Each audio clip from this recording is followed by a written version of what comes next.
नमस्कार।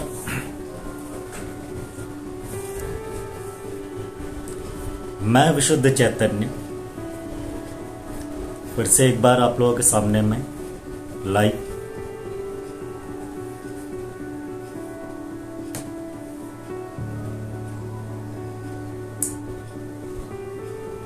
और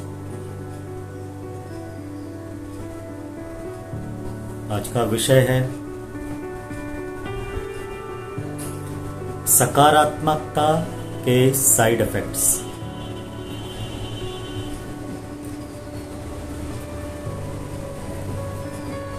अब आप कहेंगे सकारात्मकता या पॉजिटिविटी उसके साइड इफेक्ट्स कैसे हो सकते हैं? क्या वो कुछ ऐसा है जिसकी वजह से उसमें कोई दवा है जो नुकसान करती है? आपसे हमेशा बोला जाता है सकारात्मक रहो, सकारात्मक रहो, बी पॉजिटिव। आपके अंदर बार बार ठूसा जाता है बी पॉजिटिव, बी पॉजिटिव, सकारात्मक रहो। और वो इतनी बार ऐसा समझाया, इस तरह समझाया जाता है कि आपको लगता है कि सकारात्मक होना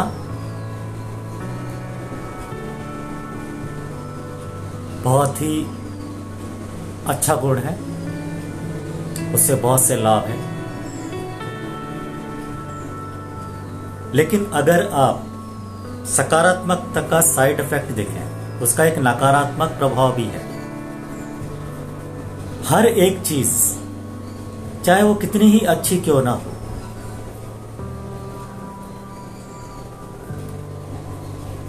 वो उसकी अति जो होगी वो हानिकारक ही होती है। और कोई चाहे कितनी ही बुरी चीज क्यों ना हो, वो अगर लिमिट पे लिया जाए तो लाभकारी होता है। उदाहरण के लिए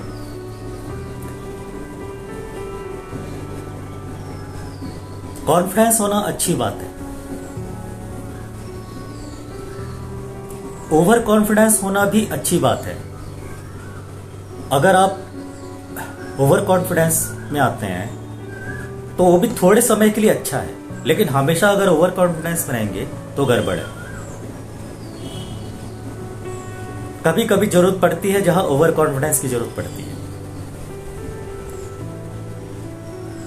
जब सब लोग हार रहे हों, जब सब लोग आपको पीछे दिखा रहे हो, जब सब लोग आपका साथ छोड़ रहे हो, आप किसी ऐसी स्थिति में फंस जाते हैं जब बिल्कुल अकेले पड़ जाते हैं और आपका साथ देने के लिए कोई नहीं होता है, आपको सपोर्ट करने के लिए कोई नहीं होता है,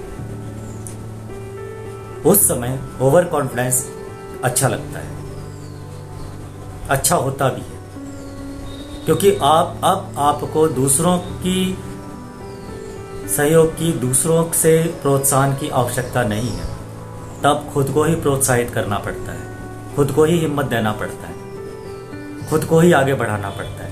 जब सारी दुनिया आपको बोल रही होती है कि आप गलत कर रहे हैं। क्यों गलत कर रहे हैं? क्योंकि सारी दुनिया एक सुर में बात कर रही है और आप बेसुरे हो रहे हैं। जब सारी दुनिया बोल रही है कि सूर्य पृथ्वी के चक्कर लगाता है और कोई एक आदमी बोले कि पृथ्वी सूर्य के चक्कर लगाती है, तो वो जो इकलौता आदमी है वो गलत हो जाएगा। उस इकलौता आदमी को उस वक्त में ओवर कॉन्फिडेंट होना पड़ेगा, क्योंकि और कोई विकल्प नहीं है उसके पास। तो ओवर कॉन्फिडेंट होना गलत नहीं है, वहां जरूरत है, ओवर कॉन्फिडेंट होने की जरूरत है। अगर वो ओवर कॉन्फिडेंट नहीं होगा तो दुनिया उसको दबा देगी। तब दुनिया उसको समझाएगी कि सारी दुनिया जो बोल रही है वो बिल्कुल सही, सूर्य ही पृथ्वी के चक्कर लगाता है।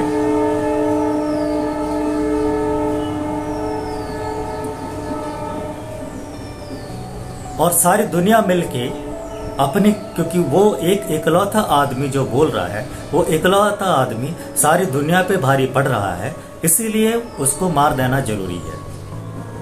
तब सारी दुनिया मिलकर के उस एक आदमी को मार देती है, क्योंकि बहुमत के सुर के विरुद्ध जा रहा है। जब सारी दुनिया कह रही है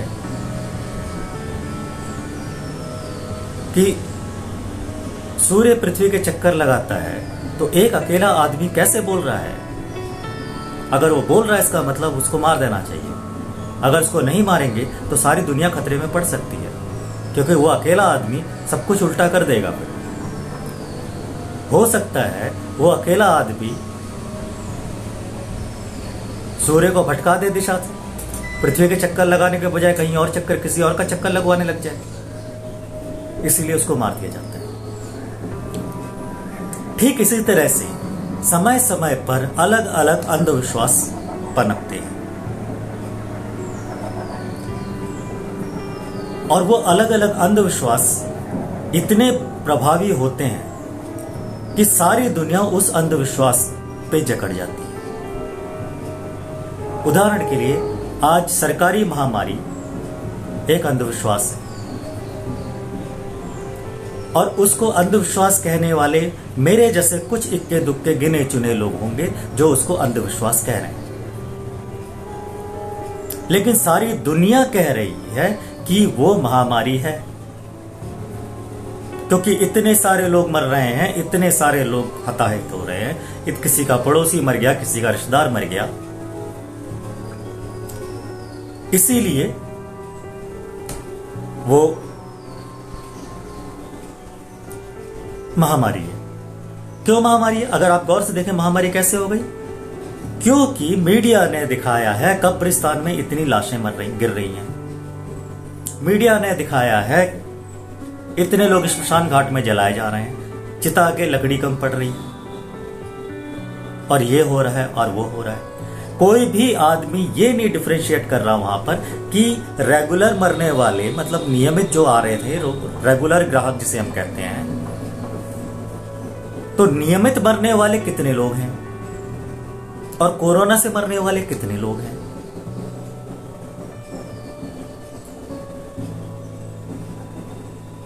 वहां नहीं दिखाया जा रहा, वहां सिर्फ लाशें दिखाई जा रही, इतने लोग आ गए, इतने लोग आ गए। अरे जरा उधर पता तो करो ना, कितने लोग कोरोना से मर के आए, और क्या वो वास्तव में कोरोना से मरे थे कि ऑक्सीजन नहीं मिलने से मरे थे, कि डॉक्टर की लापरवाही से मरे थे, या अपनी खुद की लापरवाही से मरे थे, या डर से मरे थे? पता तो करो ना। नहीं, वो नहीं पता करना। मीडिया बोल रही है इतने सारे लोग मर गए। अब मीडिया मीडिया मीडिया, यही वही मीडिया जो दुनिया भर झूठ बोलती रहती है, जिसको सच बोलना आता नहीं, उस पर आप लोग भरोसा कर देते। तो बात वहीं हम वापस चलते हैं सकारात्मकता के ऊपर। अब सकारात्मकता क्या है? आपको साधु संत समझाएंगे, अरे ठीक है, जो हो रहा है होने दो, आप तो ईश्वर का नाम जपो बैठ के, कुछ नहीं करना है। क्या करना है? सकारात्मक ले आओ, बैठ के कॉमेडी फिल्म देखो घर में, ठीक है? तो कॉमेडी फिल्म देखोगे तो सकारात्मकता आती है, ठीक है, अच्छी बात है, आती है। नहीं तो टीवी चैनल वगैरह सब बंद कर दो, बंद करके आप किसी पिकनिक स्पॉट पे चले जाओ, किसी हिल स्टेशन पे चले जाओ, सकारात्मकता आएगी, आती है, स्वाभाविक है। लेकिन आपके उस सकारात्मकता से देश को क्या लाभ हो रहा है? आपके सकारात्मक हो जाने से देश को कोई लाभ हो रहा है तो बताइए। किसी भी तरह का कोई लाभ हो रहा है?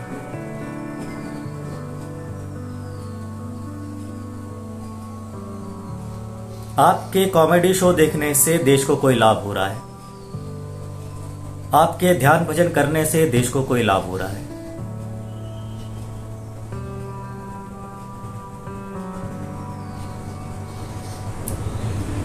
आपके मैं सुखी तो जग सुखी के सिद्धांत में जीने से देश को कोई लाभ हो रहा है?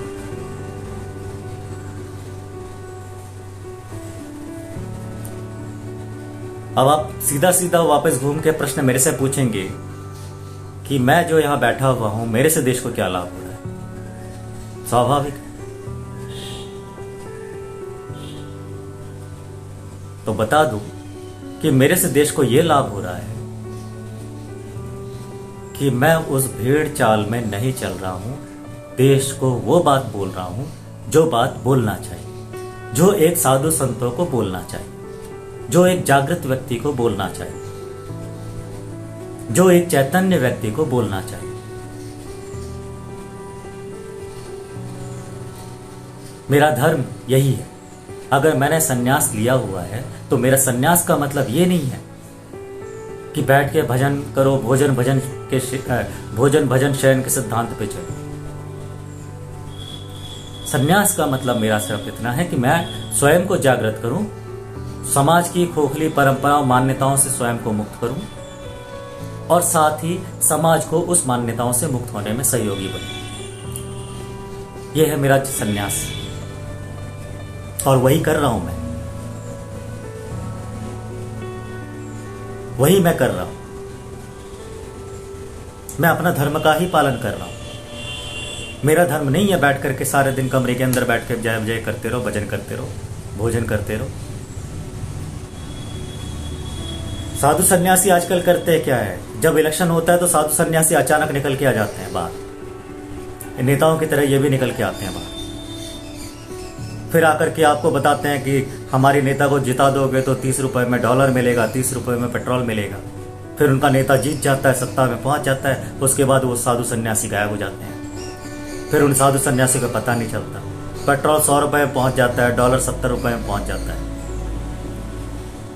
फिर वो साधु सन्यासी कहीं नजर नहीं आते। फिर आके नहीं बोलते कि भाई हमसे तो तुमने सरकार से नहीं पूछते कि भाई हमसे तो आपने कहलवाया था कि 30 रुपए में डॉलर मिलेगा, 30 रुपए में पेट्रोल मिलेगा, ये आप 90 रुपए 100 रुपए में पेट्रोल कैसे बेचने लग गए? तब जाके नहीं पूछते। तो ऐसे धूर्त पाखंडी साधु संत बैठे हुए हैं और ये आपको बताते हैं कि भैया सरकार जो कर रही है करने दो।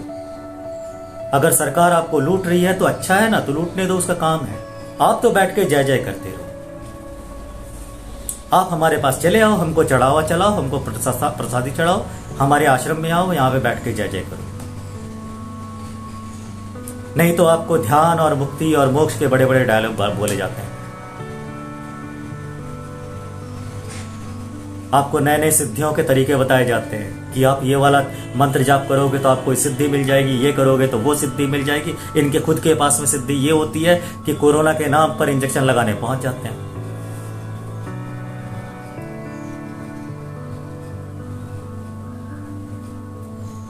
इनको चाहिए था कि आपका मनोबल बढ़ाते कि भाई जब बुरे से बुरा वक्त आए, बड़ा से बड़ा संकट आए, तो आप ना मनोबल मत टूटने दीजिए।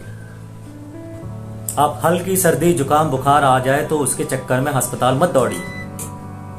इनको समझाना चाहिए था ये, ताकि अस्पताल में कम से कम भीड़ लगे और जो वास्तव में जिनको जरूरत है, जो वास्तव में पीड़ित हैं, जिनको ऑक्सीजन की सख्त जरूरत है,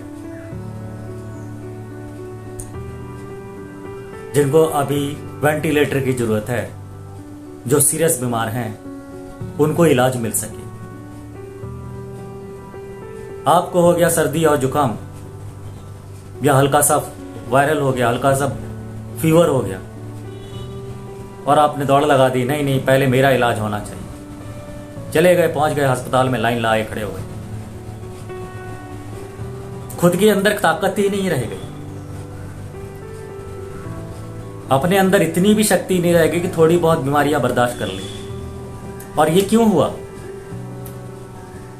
आपके अंदर बीमारी से लड़ने की ताकत खत्म क्यों हो गई? क्योंकि आप मिनरल वाटर पीते हैं। सबसे पहला दोष आपके शरीर को कमजोर करने में, आपके इम्यूनिटी को, सिस्टम को कमजोर करने में मिनरल वाटर का सबसे बड़ा दोष है। क्योंकि मिनरल वाटर के अंदर मिनरल जैसा कुछ होता नहीं है। कहने के लिए मिनरल वाटर होता है लेकिन उसमें मिनरल नहीं होता है। वो सारा मिनरल निकल जाने के बाद में वो आपको देते हैं। तो खनिज ही नहीं हो जिसके अंदर में, वो वाला पानी पी करके आप अपने शरीर को मजबूत कैसे बना सकते हैं? और आप स्वच्छ पानी मिलेगा कहां से? आप शहर में रहते हैं, आपको स्वच्छ पानी मिलेगा कहां से? सिवाय मिनरल वाटर के आपके पास कोई उपाय भी तो नहीं है। कहां से लाएंगे आप स्वच्छ? पहाड़ी इलाके में रहते तो झरने का पानी पी लेते आप, कुएं का पानी पी लेते आप, जो आदमी कुएं का पानी पीता है, हैंडपंप का पानी पीता है, उसमें मिनरल की संभावना ज़्यादा है, उनको सीधा मिनरल मिल रहा होता है, वो वास्तव में मिनरल वाटर पी रहे होते हैं। ये बोतल में बंद जो पानी होती है, इसमें मिनरल कहाँ होता है? तो ये आपको पहले ही कमजोर कर दिया। दूसरा कमजोरी का कारण बना आपका मास्क लगाना। जब आप मास्क लगाते हैं तो वही ऑक्सीजन जो आपको मिलना चाहिए था बाहर से, फ्रेश एयर मिलना चाहिए था, आपको फ्रेश एयर तो मिलता नहीं। चलो 1 घंटा लगाना, 2 घंटा लगाना है, वो अलग बात हो गई। आपको इमरजेंसी कहीं दुकान में जाना है, आपने इमरजेंसी में लगा दिया, 1 घंटे के लिए लगा लिया, आधे घंटे के लिए, अलग बात है। आप सड़क पर जा रहे हैं, ड्राइव कर रहे हैं, और ड्राइव करते समय आपको जरूरत पड़ रही है, पॉल्यूशन बहुत ज़्यादा है, तो पॉल्यूशन से बचने के लिए आपने लगा लिया, तो समझ में आता है पॉल्यूशन अपनी जगह, पॉल्यूशन से आपको नुकसान होता है, इसीलिए वो मास्क लगाना वहाँ पे ठीक है। जो बहुत पॉल्यूटेड एरिया है वहाँ आपने मास्क लगाया, अच्छी बात है, लेकिन आप हमेशा ही लगा के रखोगे, दिन में 8 घंटे 12 घंटे अगर आप मास्क लगाए घूम रहे हो तो क्या हो रहा है? आप अपना ही जो कार्बन डाइऑक्साइड छोड़ते हो, क्योंकि हम जब सांस छोड़ते हैं तो हमारी सांस के साथ में बहुत सारी नेगेटिव चीजें भी बाहर आती हैं, हमारे शरीर की बहुत सारी नेगेटिव चीजें भी उस सांस के साथ बाहर निकलती हैं। कार्बन डाइऑक्साइड तो निकलता ही है, और भी नेगेटिव चीजें, कई बीमारियां भी साथ में बाहर आती हैं, कई डेड बैक्टीरियाज भी हमारे शरीर के अंदर से बाहर निकलते हैं। तो वो जब सांस छोड़ते हैं उससे बहुत सारी चीजें बाहर आती हैं, तो जब वो बाहर आती है वो आपके मास्क में वहीं रह जाता है, और फिर वही घूम करके फिर वापस फिर मिलता है। तो आप उसी को रोटेशन में घुमा रहे हैं अपने सांस में, वही मास्क के अंदर वही रोटेट हो रहा है, वही रोटेट हो रहा है, वही रोटेट हो रहा है। थोड़ा बहुत ऑक्सीजन बीच बीच में घुस रहा है, अंदर आ रहा है, थोड़ा बहुत आ रहा है, वो फिल्टर होकर थोड़ा थोड़ा ऑक्सीजन भी मिल रहा है, लेकिन मैक्सिमम तो आपका रोटेशन वही घूम रहा है ना। और उसकी वजह भी है, हम सांस लेते कैसे हैं? आप देखो, इतनी थोड़ा थोड़ा सांस लेते हैं ना, ऐसे करके थोड़ा थोड़ा सांस लेते हैं, पूरा सांस तो हम कभी लेते भी नहीं है। पूरा सांस लेना कैसा हो? यह हुआ पूरा सांस लेना, फिर हम पूरा सांस छोड़ेंगे, तो हम पूरा सांस तो कभी लेते ही नहीं है, हम वो थोड़ा थोड़ा टिक टिक टिक टिक टिक टिक थोड़ा थोड़ा सांस लेते चलो। तो वो थोड़ा थोड़ा सांस लेने से क्या होता है? आपको पूरी की पूरी ऑक्सीजन शरीर के अंदर नहीं जाती, तो आपको वैसे ही पहले ही मास्क की वजह से, मिनरल वाटर की वजह से पहले ही आपको कमजोर कर दिया, ऊपर से फिर ये मास्क आ गया, मास्क ने और आपको कमजोर कर दिया। अब ये कमजोरी की वजह से क्या हुआ?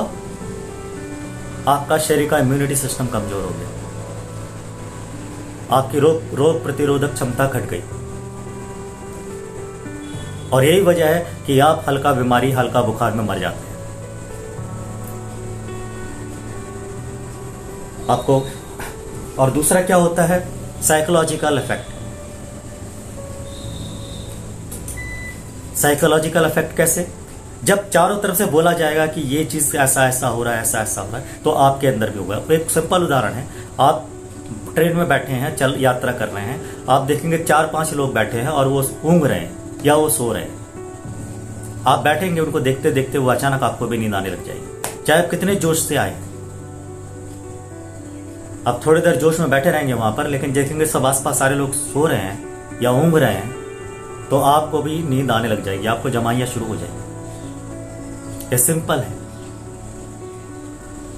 ये साइकोलॉजिकल इफेक्ट्स है, और इसी इफेक्ट का प्रयोग कर रही है मीडिया। वो चारों तरफ से आपको डरा रही है, बता रही है कि ये गलत हो रहा है, ऐसा महामारी महामारी महामारी। तो वापस फिर विषय पे आते हैं, सकारात्मकता का साइड इफेक्ट। अब सकारात्मकता का साइड इफेक्ट क्या होता है? आपको यहाँ पर चाहिए था कि सरकार के विरोध, सरकार को आप कटघरे में खड़ा करें कि जब आपको सुविधाएं उपलब्ध करानी है आप हाथ पैर झाड़ के बैठ जाते हैं, जब आपको जनता की देखरेख करनी है तब हाथ पैर झाड़ के बैठ जाते हैं, तो आप सरकार को घेरें। लेकिन आप सरकार को घेरने के बजाय जपनाम में लगे हुए हैं। आपको सिखाया जा रहा है कि सब कुछ भूल जाओ, बस अपने कमरे के अंदर बैठे रहो, जय जय जप जप करते रहो, मोदी चालीसा पढ़ते रहो, आपका बेड़ा पार हो जाएगा। कुछ लोग कह रहे हैं कि समय तो है, वो कट ही जाएगा। कट तो जाएगा ही, बुरा से बुरा वक्त कट जाता है। हिटलर आया था, हिटलर भी चला गया, 60 लाख लोगों को मार के चला गया हिटलर। मुसोलिनी आया, वो भी निकल लिया, उसने भी करोड़ों लोगों को मार दिया। जार आया, वो भी निकल लिया, उसने भी करोड़ों को मार दिया। समय तो निकलता जाता है, निकल ही जाता है। लेकिन आपका योगदान क्या है सब समाज के प्रति, अपने देश के प्रति? क्या आपने विरोध किया? आपने गलत का विरोध किया? अभी का वर्तमान का हालत यह था कि हमको पिटीशन दायर करना चाहिए था सरकार के विरुद्ध।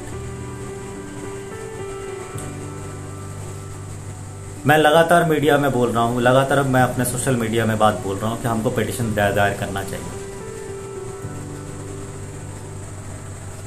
और वकीलों से बात करने के बाद वकील सुझाव देते हैं कि भैया पहले आप खुद पढ़ाई कर लीजिए, आप पहले वकालत की पढ़ाई करिए, आप संविधान पढ़िए, किस अनुच्छेद में क्या लिखा है वो पढ़िए। जब आपको अच्छी तरह संविधान की, कानून की, सुप्रीम कोर्ट के तरीके की, हाई कोर्ट के तौर तरीके की जानकारी हो जाए, उसके बाद आप जाइए पिटीशन दायर करने के लिए, हम आपका सहयोग करेंगे। तो अभी अगर मुझे पिटीशन दायर करना है तो पहले मुझे वकालत सीखनी पड़ेगी। तो 3-4 साल लगेंगे मुझे वकालत की पढ़ाई करने में। फिर मैं वकालत की डिग्री लूंगा, फिर वकालत की डिग्री लेने के बाद में फिर मैं पिटीशन दायर करूंगा।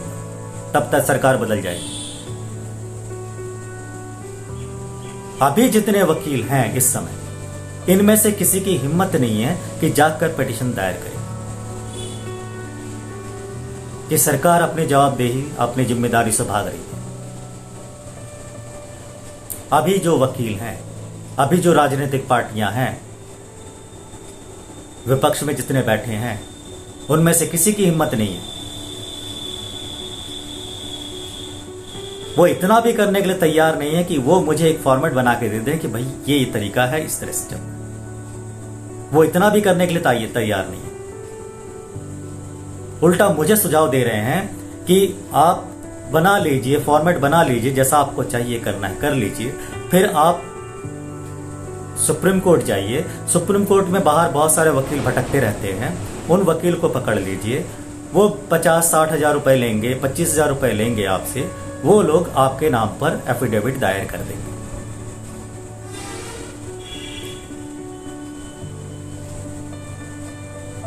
मान लो मैं अपनी प्रॉपर्टी के लिए, अपनी संपत्ति के लिए लड़ाई लड़ने जा रहा हूं।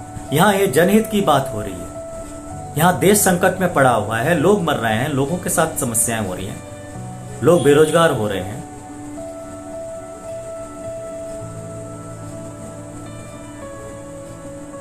और एक बात और, सभी जगह पर बार बार ये सुनने में मिल रहा है कि कंपनियां दबाव बना रही हैं इंजेक्शन लगवाने के लिए, कोरोना टेस्ट करवाने के लिए, कोरोना नेगेटिव, कोरोना पॉजिटिव का सर्टिफिकेट लेने के लिए। कंपनियां कह रही हैं कि अगर आपने कोविड का इंजेक्शन नहीं लगवाया तो आपको कंपनी में नहीं घुसने देंगे। अगर आपको आपके पास कोरोना का सर्टिफिकेट नहीं है तो आपको कंपनी में नहीं घुसने देंगे।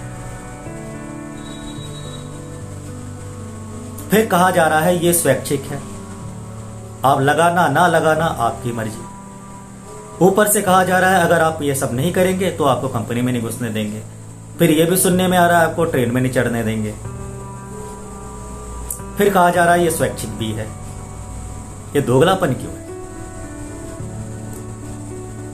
और मैं ये आपसे कहना चाहता हूं, जितने भी लोग नौकरी कर रहे हैं इस समय, आपकी जान ज्यादा कीमती है या आपकी नौकरी? आप जिंदा रहेंगे तो ही तो नौकरी करेंगे ना,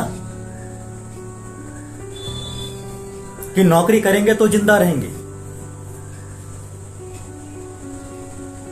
कंपनी जब आपसे कह रही है कि आप कोविड का इंजेक्शन लगवाएंगे तब फिर आप अंदर आ सकते हैं, तब आपको नौकरी में आप कंपनी में ज्वाइन कर सकते हैं। आपके पास कोविड का सर्टिफिकेट है तो ही आप कंपनी में जा सकते हैं, नौकरी कर सकते हैं। चलिए ठीक है, स्वीकार लीजिए। लेकिन एक तरफा नहीं होना चाहिए। शर्त हमेशा एक तरफा नहीं होती, शर्त दोनों तरफ से बराबर होती है, क्योंकि हम लोग गुलाम नहीं हैं। गुलाम और जानवर, ये लोग वापस कंडीशन शर्त नहीं रख सकते। गुलाम को अधिकार नहीं है वापस शर्त रखने का, उनको सिर्फ ऑर्डर मानना है, वो वापस क्रॉस शर्त नहीं रख सकते, गुलाम नहीं रख सकते और जानवर नहीं रख सकते। आपने कुत्ता पाला है, कुत्ते को बोलेंगे कि तू घर से बाहर रह, तो कुत्ता घर से बाहर रहेगा। वो आपसे नहीं पूछेगा कि क्यों घर से बाहर रहना है। आपने फरमान जारी कर दिया, उसको बाहर रहना है, वो बाहर ही रहेगा। वो कोर्ट में केस करने नहीं जाएगा कि भाई मुझे डंडे से मारा इसने। लेकिन आप लोग तो इंसान है ना, तो आपको प्रश्न करने का अधिकार है। ये संविधान अधिकार देता है आपको कि जब कंपनी आपसे कहती है कि ये शर्तें हैं, इस शर्तों पे आपको आना है, तो आपके पास भी शर्तें हैं। वो शर्तें आप लिख लीजिए। आप कंपनी से पूछिए कि कोविड सर्टिफिकेट अगर इतना प्रभावी आपको लगता है कि वो कोविड का जो सर्टिफिकेट दे रहे हैं उसके हिसाब से अगर मैं नेगेटिव पाया जाता हूं तो इसका मतलब मैं सही हूं, मैं कंपनी में घुस सकता हूं। अगर कोविड का इंजेक्शन लगा लेता हूं तो मैं सही हूं, मैं कंपनी में आ सकता हूं। ठीक है, तो इसका मतलब हम ये मान लेते हैं कि आपको कोविड के सर्टिफिकेट और कोविड के इंजेक्शन में बहुत ज्यादा विश्वास है। उतना ही विश्वास है जितना कि लोगों को ईश्वर पे विश्वास है। ये कंपनी का विश्वास है। ठीक है, अच्छी बात है, होना चाहिए। फिर आप भी शर्त रखिए कि अगर कोविड का इंजेक्शन लगाने के बाद मैं कोविड संक्रमित होता हूं, कोरोना से संक्रमित होता हूं, तो उसके इलाज का सारा खर्चा कंपनी उठाएगी। और मुझे किसी तरह की क्षति होती है या मेरी मौत ही हो जाती है कोविड का इंजेक्शन लगाने के बाद, क्योंकि सुनने में आया है कि बहुत सारे लोग कोविड का इंजेक्शन लगाने के हफ्ते भर के अंदर अंदर उनकी मौत हो गई। तो कोविड के इंजेक्शन लगाने के बाद अगर मौत हो जाती है तो उनसे कहिए कि 1 करोड़ रुपए वो हमारे परिवार को देंगे, और उसके बाद 1 करोड़ देने के बाद आजीवन हमारे परिवार का खर्चा उठाएंगे। ये उनसे लिखवा लीजिए। आप उनको सर्टिफिकेट बना के दे दीजिए कोरोना का, ये रहा कोरोना का सर्टिफिकेट, ये रहा इंजेक्शन का सर्टिफिकेट कि मैंने इंजेक्शन भी लगवा लिया और कोरोना टेस्ट भी करवा लिया, ये रहा सर्टिफिकेट। अब आप हमको रिटर्न पे दीजिए कि अगर मुझे कुछ हो गया इंजेक्शन लगने के बाद तो मेरे परिवार को आप 1 करोड़ रुपए देंगे और उसके साथ आजीवन का खर्चा उठाएंगे परिवार का। और अगर आप ये लिखित में नहीं दे सकते हैं तो फिर आपको अधिकार नहीं है हम पर दबाव बनाने का, क्योंकि ये मेरा शरीर है, ये मेरी मर्जी है, मैं अपने शरीर के साथ में क्या करूं। मैं गुलाम नहीं हूं आपका, आप ये बात खोल के बोलिए। तो सकारात्मकता, ज्यादा सकारात्मक होने की जरूरत नहीं है, नकारात्मकता को भी साथ में मिलाइए कि अच्छा है तो बुरा भी हो सकता है। अगर इंजेक्शन लगाने से बचाव होगा, अच्छा होगा, ये ठीक है, तो उसके साथ ये भी हो सकता है कि बुरा भी हो सकता है, ये नकारात्मक भी जोड़िए। अगर बुरा हो गया तो उसका जो भुगतेगा तो मैं क्यों भुगतूंगा भाई? तुम्हारे कहने पर, तुम्हारे दबाव पे मैं इंजेक्शन लगवा रहा हूं, तो मुझे कोई क्षति होगी तो तुम भरोगे। और अगर सरकार दबाव बना रही है तो सरकार लिखित में गारंटी ले